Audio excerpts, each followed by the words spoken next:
Now, moving on to the multicolored uncommons. There are no multicolored commons, so we'll jump right into the uncommons. This will kind of help show us our archetypes as well. Starting off with Arwen Undamiel. For green and blue, you get a 2/2 legendary creature that's an elf noble. Whenever you scry, put a +1/+1 counter on target creature. You can pay 4 green and a blue to scry 2. This is a fine base rate, so when judging cards, as we get into these more complex, like just thinking a 2/2 for 2, that's fine. And it has a nice synergy ability, assuming Scry is prevalent in your deck. I like this card. I do think this one is kind of like one of your base Scry synergy cards, and I have this as a B minus. I think this is a slight pull into that color pair. Yeah, and I would probably agree with that almost entirely. I rated it with 2 ratings because if you're not playing Scry, I think it's like a C because like for all the reasons you described, 2/2 for 2, decent. With that ability to you can trigger the Scry, but it's expensive. But in a Scry deck, I would rate this much higher. And blue and green are the Scry colors in this set. So as we'll find out as we go through. So I agree wholeheartedly with the B minus. I might even bump it up to a B depending on the circumstances. But it's a very good card. I would definitely take this more often than not. If I'm playing those colors. Yep. Let's move on to Friendly Rivalry. Yes. So Friendly Rivalry, it costs 1 red and 1 green. It is an instant. Target creature you control and up to 1 other target legendary creature you control each deal damage equal to their power to target creature you don't control. So overall, I think this is a decent potential removal. It's not fight. I don't like fight because it's less useful, obviously, since you're getting damage back. But I like it. It's instant speed. So I would rate this overall as a C+. I think it's decent green and red removal, of which there's not as much. And so I think it's overall pretty good, especially because you get to use 2 creatures and you can kind of combine as you want to deal as much damage as you need. Yeah, I agree with all that. I rated it as a C, but I could definitely see a C plus here. I don't like bite spells as much as removal, but I like them a lot more than fight spells. To your point, and the reason I guess I lean towards C a bit is you need to have the legendary to get to get 2 creatures in order to do that thing, and it requires the red and green, so it's a little bit more mana intensive and color based. Sure. But I can definitely see this playing out as a C plus. Neither grade in my mind is wrong, but yeah, put me down as a C. Yeah. All right. Up next we have Frodo Baggins. You get for a green and a white, a 1/3 legendary creature halfling scout. Whenever Frodo Baggins or another legendary creature enters the battlefield under your control, the ring tempts you. As long as Frodo is your ring bearer, it must be blocked if able. This is interesting. A 1/3 for 2, we've seen that a lot. It's fine. I'm a fan of like aggro or bigger power. Even in my defensive decks, I like to have high power. And the fact this is a 1/3 turns me off a little bit. But it comes with a ring tempt on a cheap card. And when it is your ring bearer, it's an interesting mechanic that's happening here. If you can do a second ring tempt, you end up having this like not being able to be blocked, except must be blocked by those that can. And when it can be blocked, you're going to be picking off 1/1s with this type of thing. Yeah. So this will take care of a lot of the amassed creatures out there if they've just got a 1/1 thing. Yeah. And as you get more and more ring temps, this can get actively good, like dealing the 3 damage on phase 4 of the ring tempt, things like that. But I wonder, ring temps is an interesting mechanic in that we haven't seen it before. In March of the Machines, there was battles, which was a new thing. I had predicted that would not be a very good effect because your opponent is effectively gaining life as you play that card. I was right in the stats.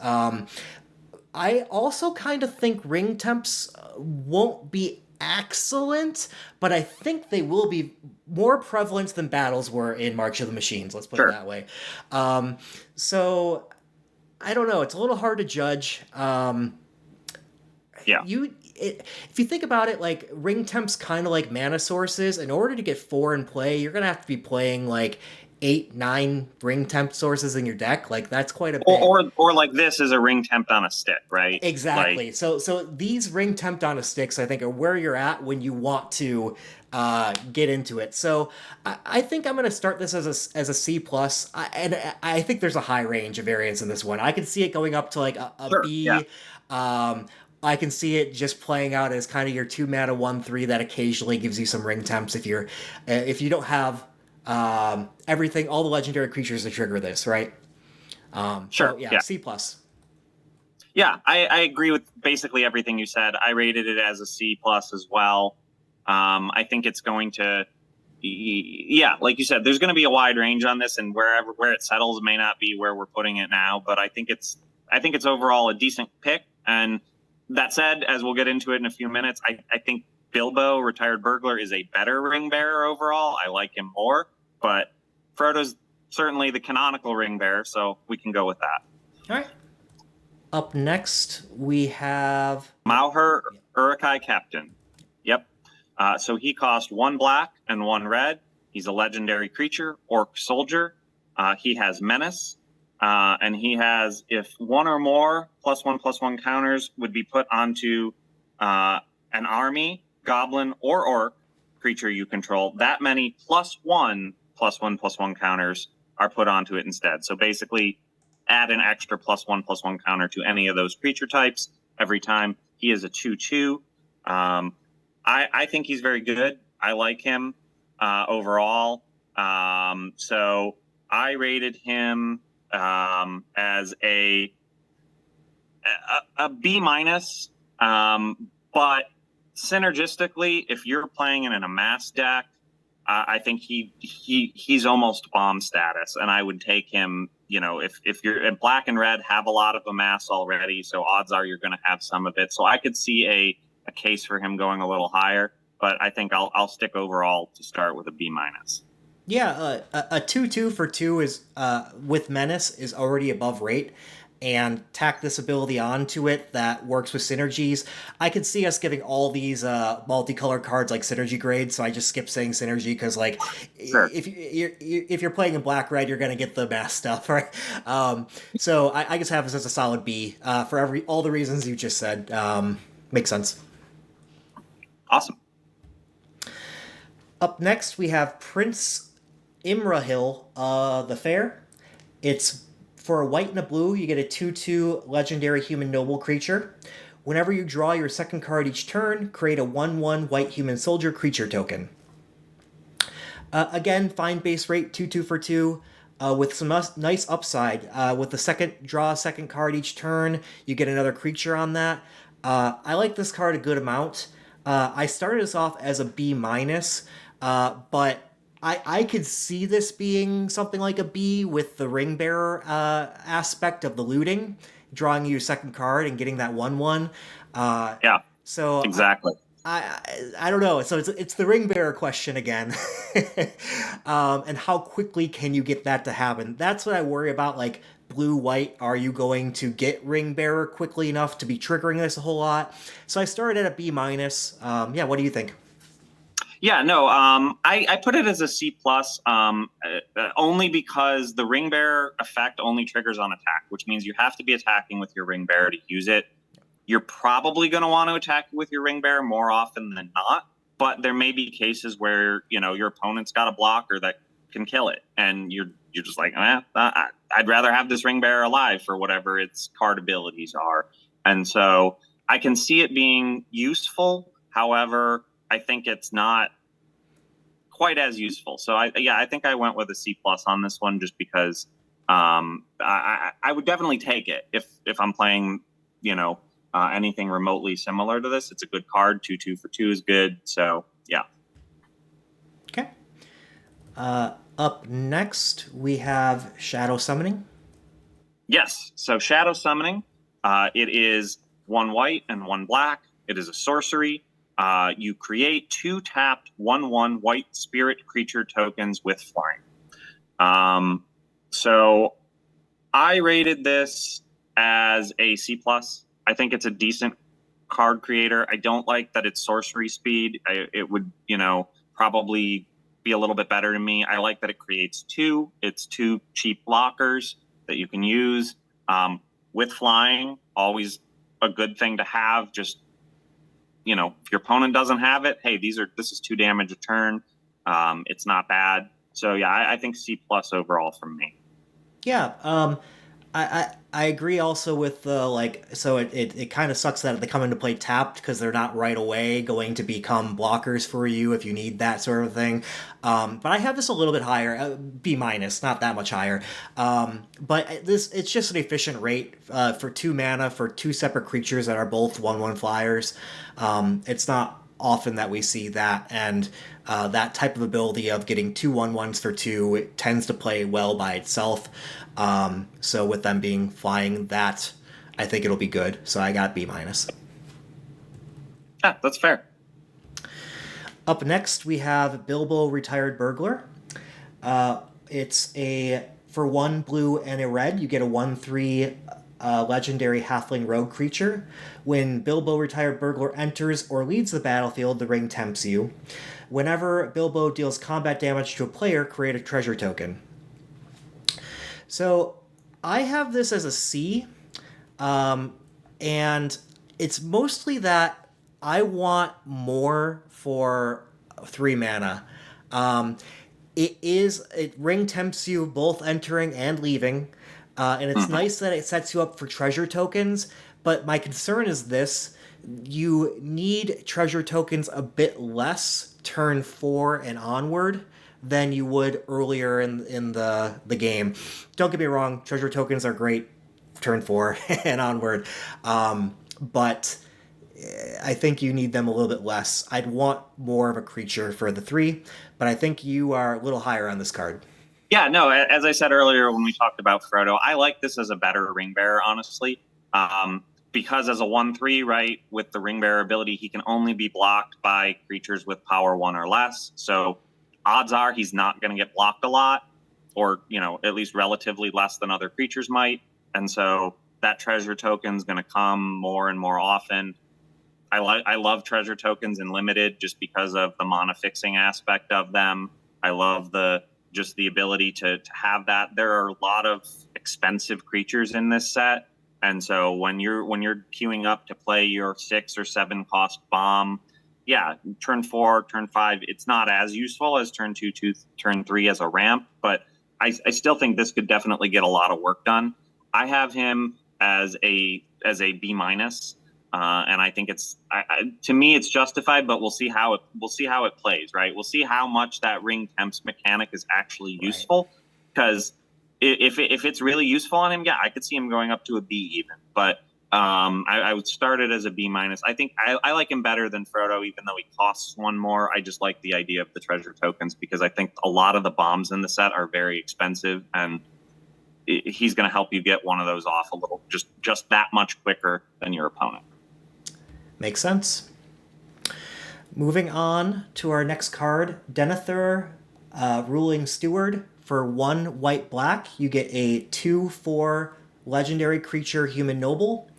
At the beginning of your end step, if a creature died under your control this turn, create a 1/1 white human soldier creature token, pay 2 and sacrifice another creature. Each opponent loses 1 life and you gain 1 life.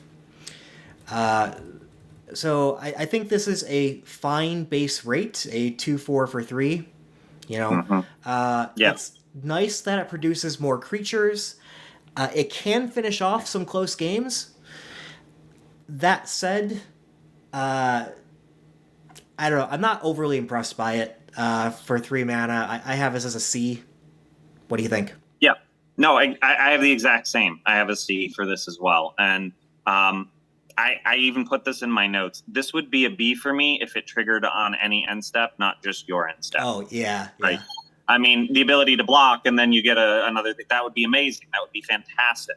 But the fact that it triggers on your end step, it means you have to have attacked and lost something or sacrificed a creature. And I think that's just not going to trigger enough to be super useful. So I think C is probably justified here. Makes sense. You want to take us on Gandalf's Sanction? Yes. Gandalf's Sanction. 1 and a blue and a red. A sorcery.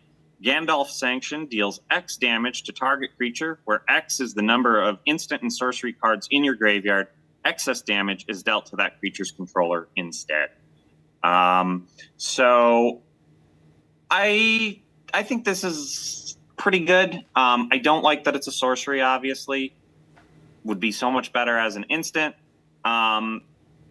That said, it's also somewhat conditional on the number of sorcery and instants in your opponent's graveyard. Your average on this is probably going to be 2 to 3. And for 3 mana, like, I'm not sure that pays for itself. It's your graveyard, not your opponent's your graveyard. graveyard. Yes, sorry, your graveyard. So still, you get to control it. But you're right. I still think the average is you're going to get 2 to 3 damage for 3 mana, and that's not exactly. Right? That's not a good rate. I like that the excess. So there's the overkill goes to your opponent. If for some reason you have 8 instants and sorceries in your graveyard, then that's fantastic, and you can do 2 to a creature and 6 to someone's head. But for me, I rated this as a D-. I considered F for it, but like I just think it's not going to be worth the cost in most cases, and there's so much better removal. Yeah. So. I forget my original grade on this. I think it was probably like a D+ sort of range originally, so not far off from what you had. But I also then wanted to put a synergy grade. Like, okay, what if I don't think you play this unless you're in the Spells Matter deck, and if I'm in that deck, what do I think it would be?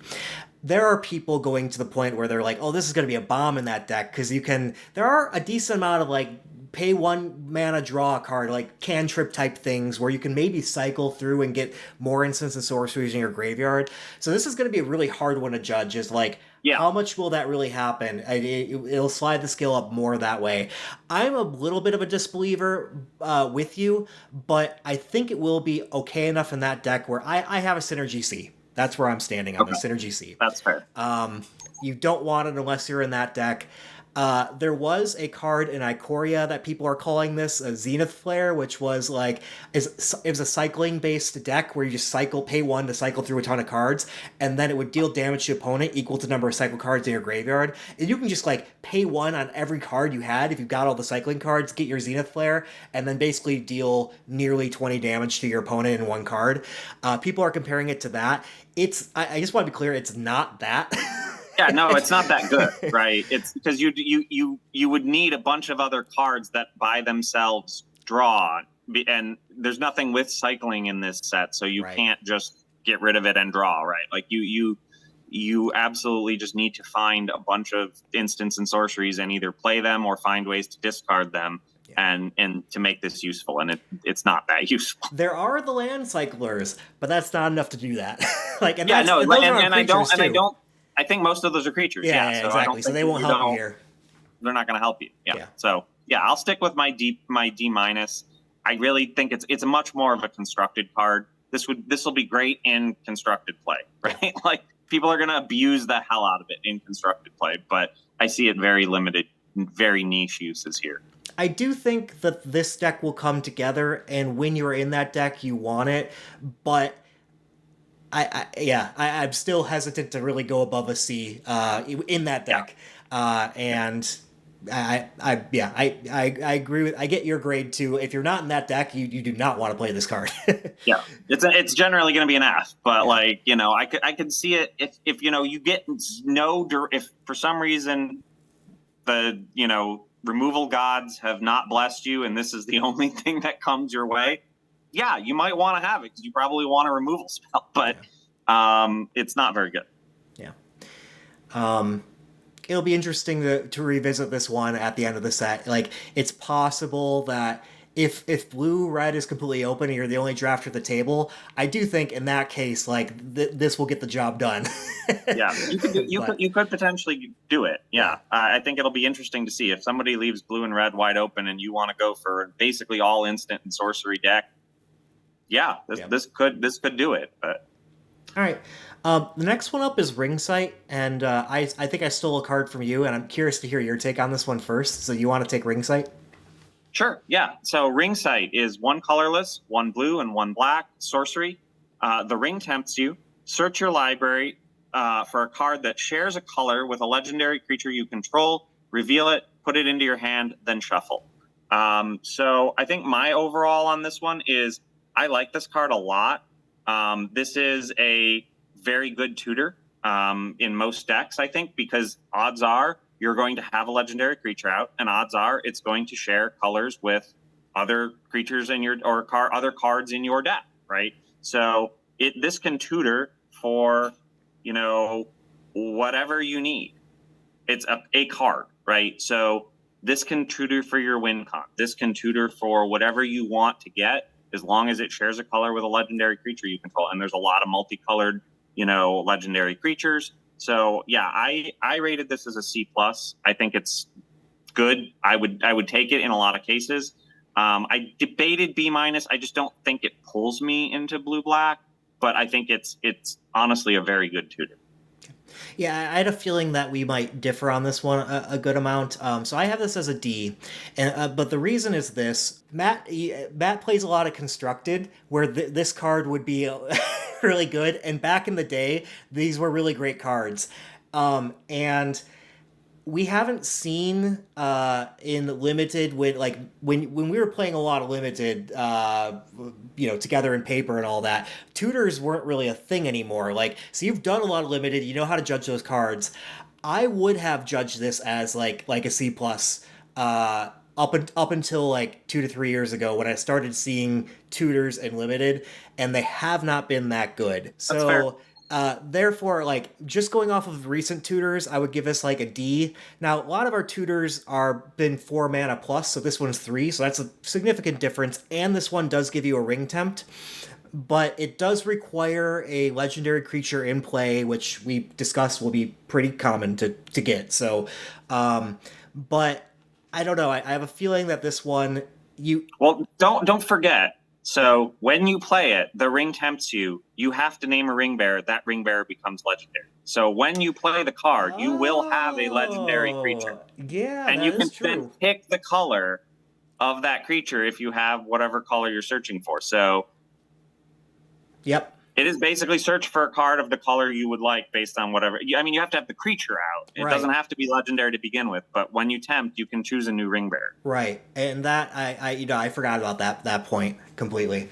So I I don't know if it actually changes your grade, but I think it's good. it does definitely change my grade. It does not have that contingency at legendary. I'm still not going to go that high, but I think I would put. I'm still going to start off as a D plus. It changed it, All right, but D plus. Okay. but we'll see. Like, if you have a bomb you want to go after, though, then my grade goes up. So it's Sure. contingent Yeah. on that. If this is a late pick, you've already picked your bomb, and like you just want a second card that helps you get it, then yeah, I think it could be more valuable for sure. Cool. Up next, we have Theoden, King of Rohan. For 1 red white, you get a 2/3 human noble legendary creature. Whenever Theoden, King of Rohan, or another human enters the battlefield under your control, target creature gains double strike until end of turn.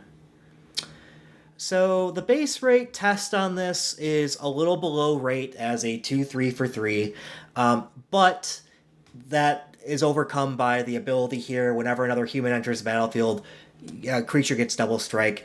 That's pretty nice. There is a better red-white card I'm more excited to talk about coming on up down the road here. But I started this at a C+. I think this is a good card in your humans deck. Doesn't quite pull me into humans, but I think it'll be good. What do you think? Yeah, no, I have it exactly the same. I mean, I gave this like the extra rating for a synergy, right? If you're playing humans, this is like a B plus, like in my mind. It's very good, right? But if you're not, C to C plus, I think is about right. I ended up going with the higher one just because of that. And most red and white is humans, just kind of leafing through the deck list a little bit, set list. There's a lot of humans, right? So odds are you're going to be playing it, in which case I think, yeah, the nod is a C plus in my mind. Next up, we have Butterbur Bree Innkeeper. He costs 2 colorless, 1 green, and 1 white. He is a legendary creature, human peasant.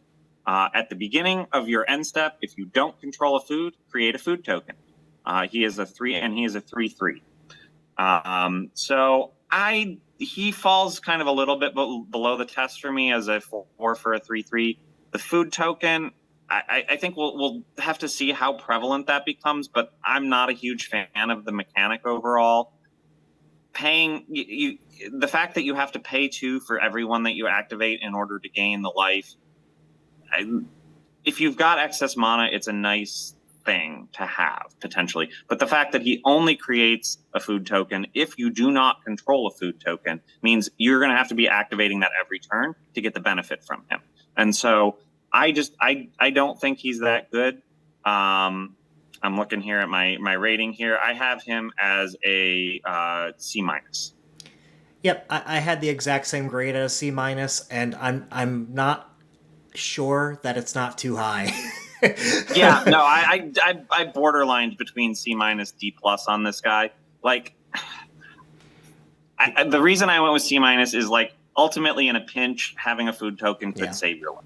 Like it could. It may not, but it could. And so for me, that was like, I'll give it the benefit of the doubt and give it the C minus. Yep, I completely agree. I think I had that same discussion in my head too, and I landed on C minus for the same reasons. Like, if you can get rid of your food each turn, creating a new one, it's a nice bonus. I mean, it's and there are synergies to get rid of food tokens other than spending them, right? So there are other cards in the set that could potentially make this work and make it pop off better. But overall, I think that's mostly what you want to do with food, right? I don't think you mostly want to be cashing in for life. I think you mostly want to be cashing in for some advantage of some sort. Like there will be a green 2/2 creature at common that's like sacrifice a food, give it +1/+1 in vigilance. Not even until end of turn. That's a counter.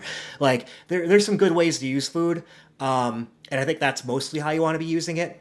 It is interesting though. There seems to be, I've heard some debate about whether foods are aggressive versus not. I tend to see that like food stuff seems underpowered but can grow over time. So it kind of feels to me like food green white might be like a somewhat slow in a way mid-range deck, I guess. Like it's kind of slow, but it gains advantages over time with the excess food, and maybe you gain time to go in the long game with some of that food. It's a hard archetype, and it's one that's like I don't know. I don't quite believe in it yet, but I'll trust Wizards that it probably can do its thing. But I think the thing it's doing is growing advantages over time, so I don't think it's a fast deck. Sure. Yeah. And the other thing I thought about with food, right, is so the final ability of the ring tempts you, right, is whenever the ring bearer deals combat damage to you, you lose 3 life. And I don't think it's a coincidence that it's 3 because that counter is counteracted by food. So the idea might be late game, right? Food is a counteract for being attacked by the ring bearer, which you can't block for some reason because it's unblockable or you can only block it with power or less.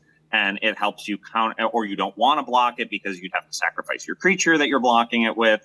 And so, food potentially helps counteract that, constant drain of the ring bearer, who's probably only got power 1, but he's going to drain you for 3 life every time he hits you, right? You're going to lose the 3 life. So this is sort of, you'll probably have some extra mana left around those end of game type scenarios. So if you can create a food token every turn and negate that life loss, hey, that's not necessarily bad. Yeah. I just don't know. I don't know how much it'll actually play out that way. Yeah, I think it'll come out maybe as an edge case, but it'll happen. I'm sure I'm going to play a game where that exact situation comes up and saves me the game, or loses me the game. It's like a stalemate because you're gaining the life and they're Yeah. making you lose 3 life, that kind of stuff. So Yeah. Cool. Good insight there. Up next, we have Legolas, Counter of Kills. For 2 green blue, you get a 2/3 legendary creature that's an elf archer. It has reach. Whenever you scry, if Legolas Counter or Kills is tapped, you may untap it. Do this only once each turn. Whenever a creature an opponent controls dies, put a +1/+1 counter on Legolas. So this is interesting. So my comments I have is okay. It can grow big, but it starts off below rate, and those tend to be pretty bad when things start below. Like you want your creatures to provide good benefit fast, right? Right off. So I have this as a C minus. The thing that why I'm kind of like hemming and hawing about this is there's more support for Scry in this set than I expected. there's a lot. Yeah, so this is the first time I'm going through my second pass of the grades, right? And I can see with the support that it has, this being higher than my C minus I gave it. I still don't like cards that start off bad. So I think I might give this a C, but yeah, what do you think? Yeah, no, I think I have that's my exact grade on it is C. I gave it like a synergy rating of a B in a Scry deck. Like if you're playing Scry and blue and green have a lot, I could certainly see that, jumping up a bit, but I think as a base level, it starts as a C. The other kinds of things to consider, right, is the idea of the ring bearer mechanic and opponents blocking. They have to sacrifice the creature at end of combat on that final level, so that would get you the kill to give him the counter. So I think there are possible ways that he gains in value. I don't think he would be a good ring bearer at power 2, but I think comboing with another card that is your ring bearer and forcing your opponent to sacrifice creatures in some way could make him better, right? Especially because there's not a lot of removal in green and blue. So yeah, I mean C, I think overall. Yeah, I can see this coming up with some of the synergies. This will be an interesting card to watch. But yeah, C sounds good to start. Yeah. So next up we have Old Man Willow, who is 2 colorless, 1 black and 1 green. Legendary creature, Tree Folk. When Old Man Willow's power and toughness are each equal to the number of lands you control, when Old Man Willow attacks, you may sacrifice another creature or a token. This could be another situation where those food tokens come in handy. When you do, target creature an opponent controls gets -2/-2 until end of turn. Powered toughness are obviously ** because it's equal to the number of lands you control. So this guy, I rated him as a C. He's decent. I mean, power toughness equal to lands you control is generally pretty good. He only costs 4. Sometimes you see these power toughness lands can go up to 5, 6 costs. So I think he's kind of at the low end of creatures that go that way. The ability to sacrifice a token, that could be an army, that could be a food, that could be any number of things. Whenever he attacks, to give a creature -2/-2. -2/-2 is it might be in some cases enough to kill a ring bearer, your opponent's ring bearer. So that could be nice. So I could see some versatility in that, but ultimately he's kind of expensive at a 4 cost still, and so I think to me C's about right, but I could see it going up or down a degree from there. C+, C-. What do you think? Yeah, so I actually have this as a B. Okay. So the reason I like this card a good amount is it's above rate in that a 4-mana 4/4 is fine, but as you get more lands, it's going up to 5/5, 6/6, etc. So it becomes beefy for a pretty cheap rate. That said, I'm not a huge fan of just big beefy cards that do nothing else, but this does do something else with the -2/-2, cashing in your food, cashing in your amass tokens, cashing in whatever treasures you might have around. I don't think that's really big in these colors, but yeah, you can cash that all in. Um, it would be nice to see a -3 instead, right? Like that's quite a big difference. But also, this is a free sack outlet when you need to do that. So there's some sacrifice synergy going on there with some cards in the set. So yeah, I figured I would start this at B just for efficiency of a 4/4 that grows that can pick off smaller creatures.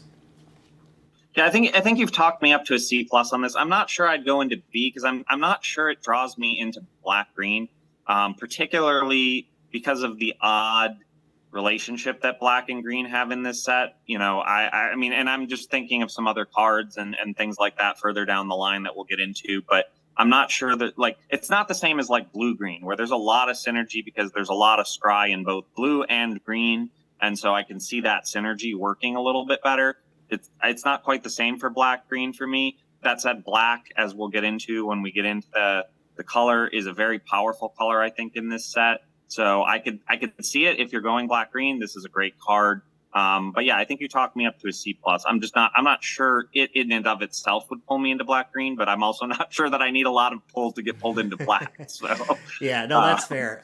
I completely agree that black green sees less synergy. So just so the audience is aware, the black green archetype is kind of a graveyard matters recursion, graveyard recursion type of thing. There are some cool things that will happen with the land cyclers where you can ditch some powerful creatures and then pull creatures out of your graveyard. So there's a few cards that do that are specifically black green. But outside of the few cards that recur like that, you're basically just getting the power of black. I feel is the draw here.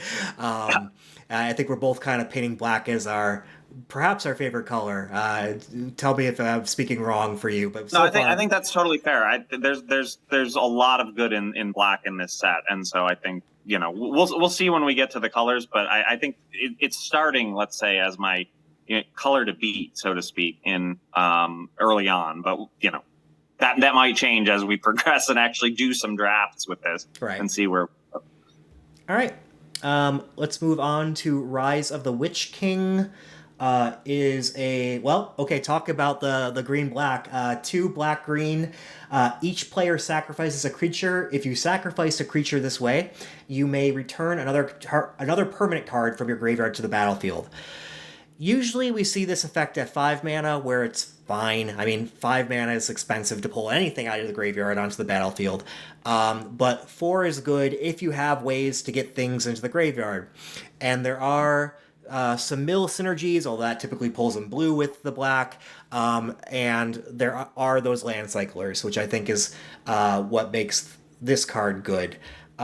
So this I don't love edicts in general in limited. So the opponent sacrificing something, it's fine, but it does tack on more to the graveyard effect. And yes, you have to sacrifice something too, but hopefully you have your amass 1/1s around or something like that you can sacrifice here, something small. So with all of this, including the land cyclers, I have this as a C plus. Mhm. It doesn't quite pull me into black green, but I can see myself coming up on it over time too. Yeah, starting at C plus. Yeah, I have this as a C. I agree with basically everything that you said.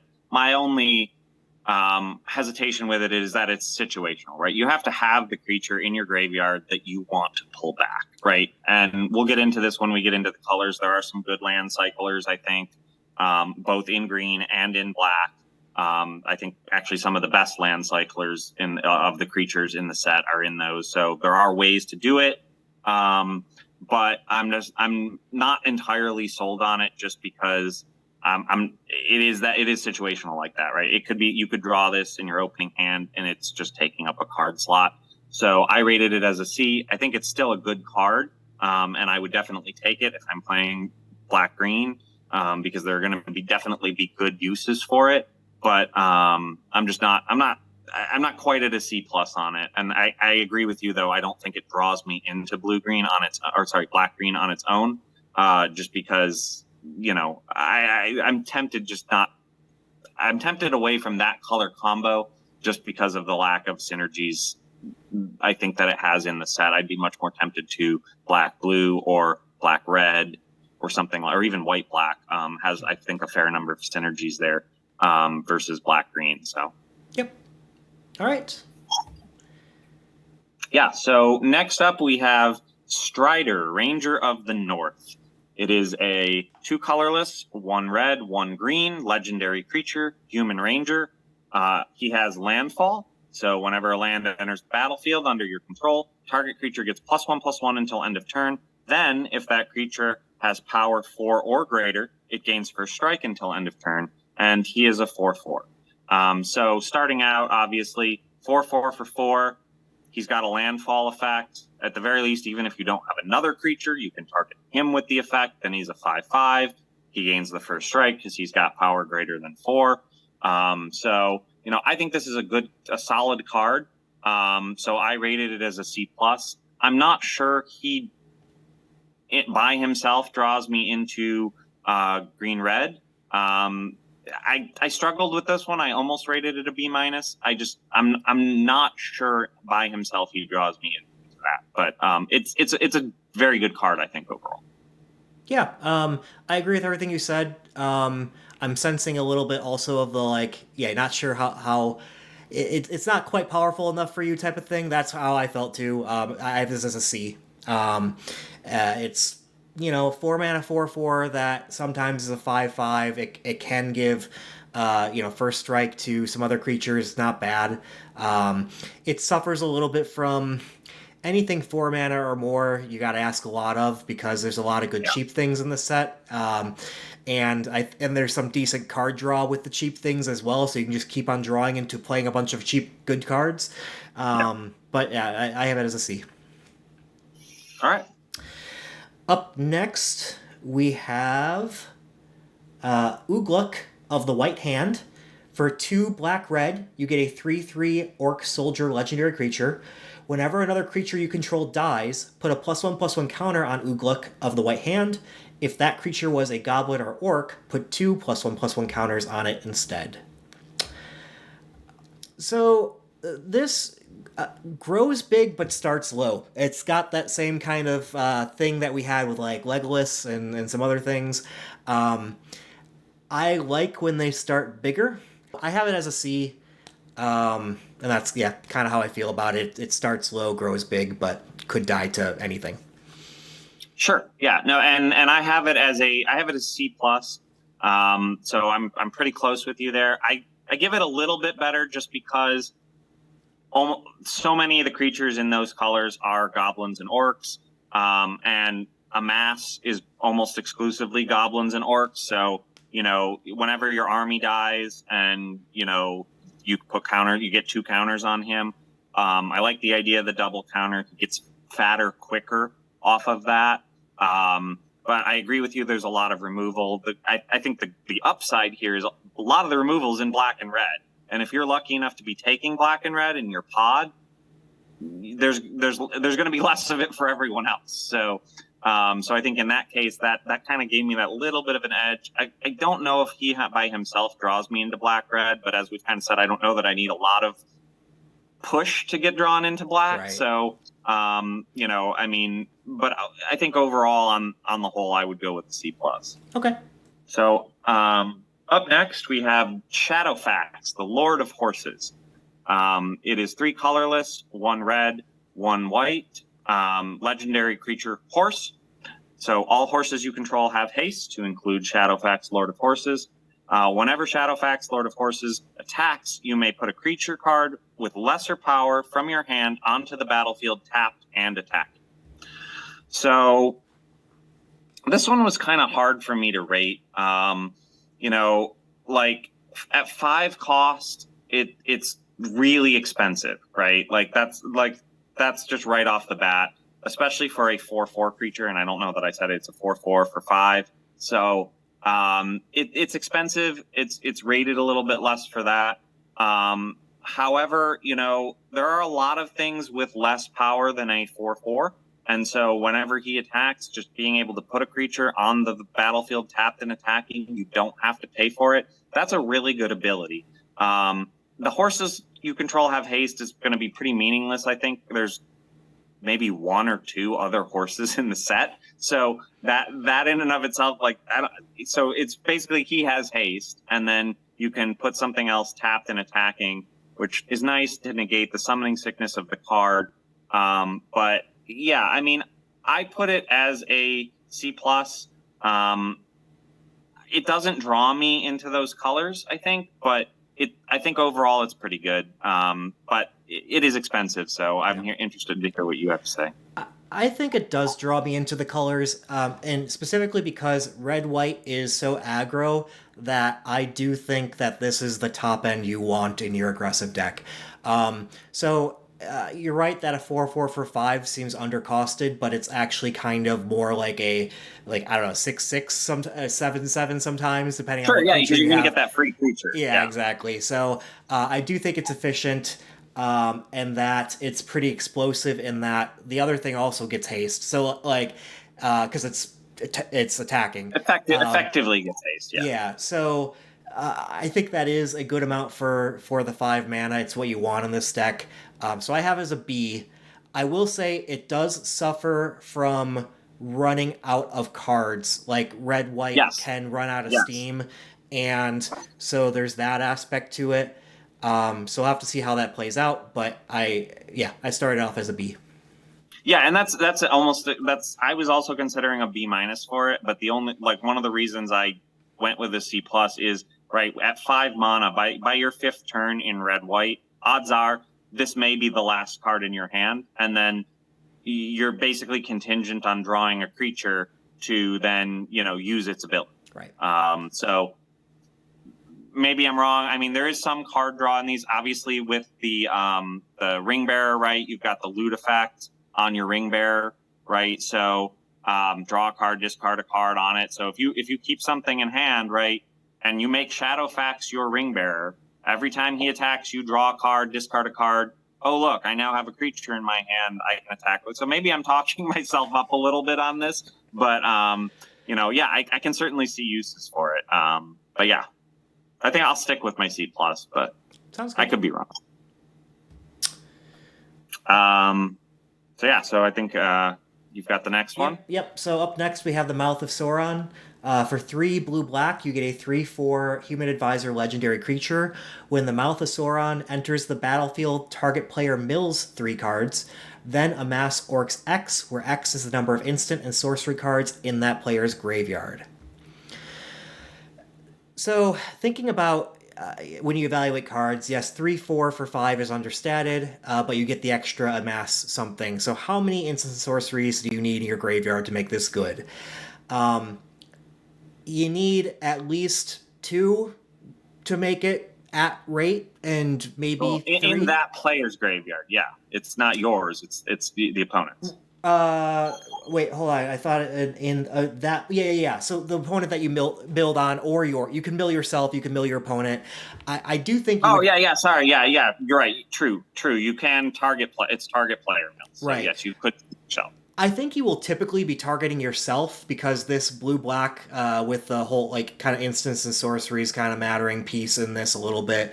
I think we'll want to be milling yourself more often than not, but there will be cases where if you're getting into the milling strategy and games go long, I could see it going both ways. So it does have an advantage of offering both ways, especially with the ability of you can kind of figure out who has more instants and sorceries and mill them, so you can aid your own setup for the amass. That said, to your earlier point of how many instances of sorceries are you going to have in a limited game in your graveyard, made it enough where I can't quite get it to pull me into these colors.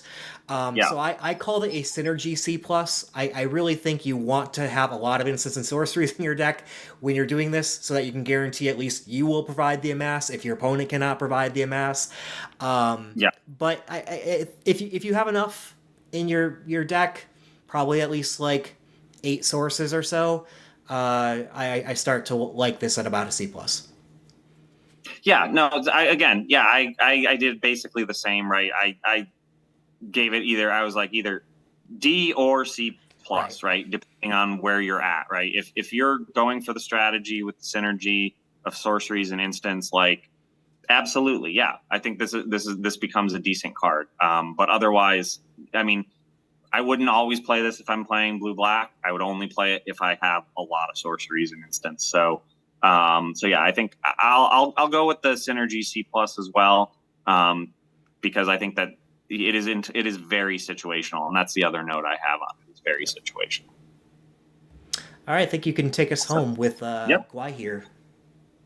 Gwahir the Wind Lord. So costs 4 colorless, 1 white, and 1 blue. Legendary creature, Bird Noble. So this spell costs 2 less to cast as long as you've drawn 2 or more cards this turn. It has flying and vigilance, and other birds you control have vigilance. So, like thinking outside, right outside, right? You know, you've got the ring mechanic, right, where you draw the card, discard the card. That's pretty early on in the ring tempts you. So as long as you've got some temp sources, this is effectively a 4/4 flying vigilance 4/4, which makes it very good in my mind. And so with that in mind, I'm not sure it brings me into blue white. I couldn't quite justify that.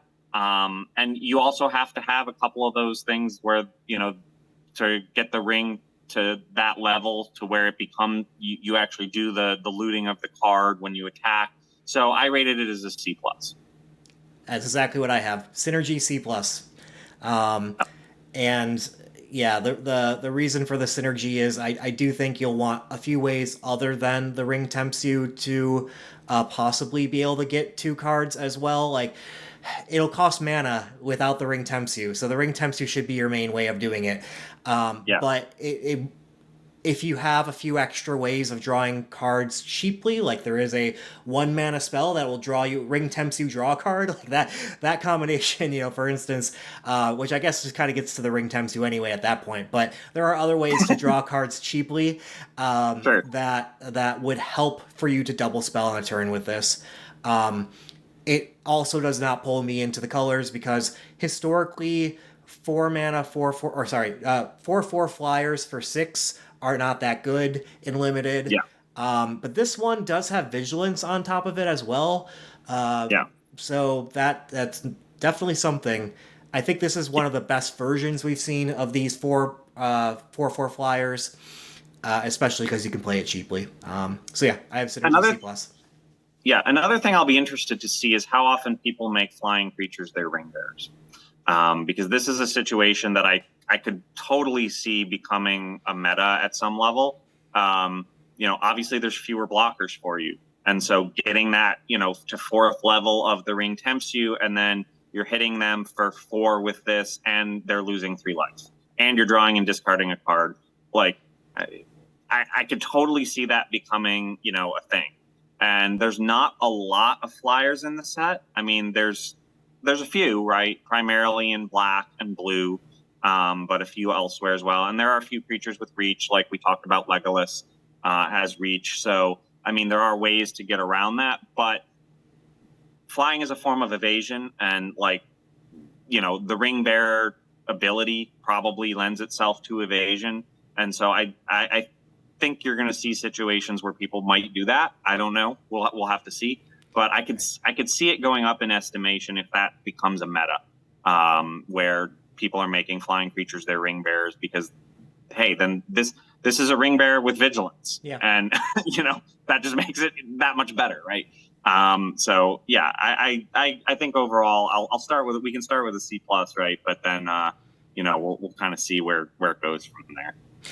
Yeah, the ring bearers are interesting because, as we'll see, so our next episodes are going to go into the commons and uncommons of all the colors, and we'll start to see there is definitely a power depreciation on what the card gives you as soon as it says the ring tempts you. So does the ring tempting you fill in that gap? Like, we don't quite know how that power is, right?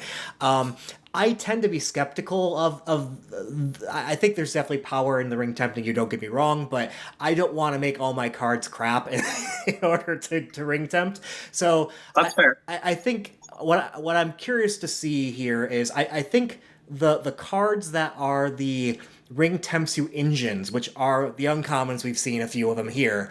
I think those are going to be the ways you really need to get ring temps, because otherwise you need to be filling your deck with like 9 ring temp sources or something in order to reach that level Or the 4. one the I think you mentioned it earlier. It's a blue common. I forget the name. 1 mana, ring temps, you draw a card. Right. Right. I would play those. You know, Right. like Right.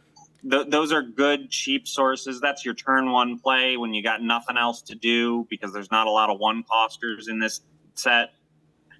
Why not? Like that fills out your mana base a little bit. It replaces itself. So yeah, That I mean, might be the best one. Like, so, it might be.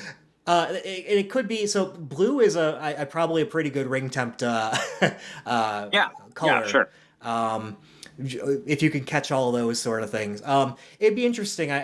We went through the set by color. We didn't go. I did not go through and look at like, here's the ring temps. How do they compare with each other?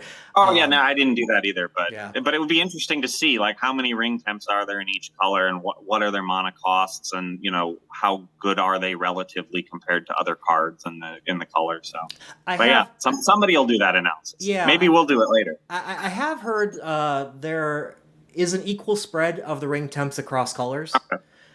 But I don't know quite how prevalent, like what percentage of the commons and all that. We will go into some of these stats too. Like I did prepare like how much each removal or counter spell hits of the set type of thing. So we'll be going into some of that. But yeah, I don't quite know. Maybe we can pull up before our next episode some of the ring temp stats. That'd be cool.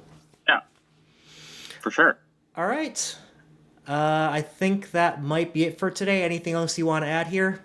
If not, I'll just cut this part out. I'm excited about this. I'm excited to get into some of the other colors. I think we did pretty good on agreement in these. I think we might get into some disagreement later on in some of the colors, but I think that might just be kind of our color tendencies. I mean, aside from we've previewed, we both kind of think black is pretty great.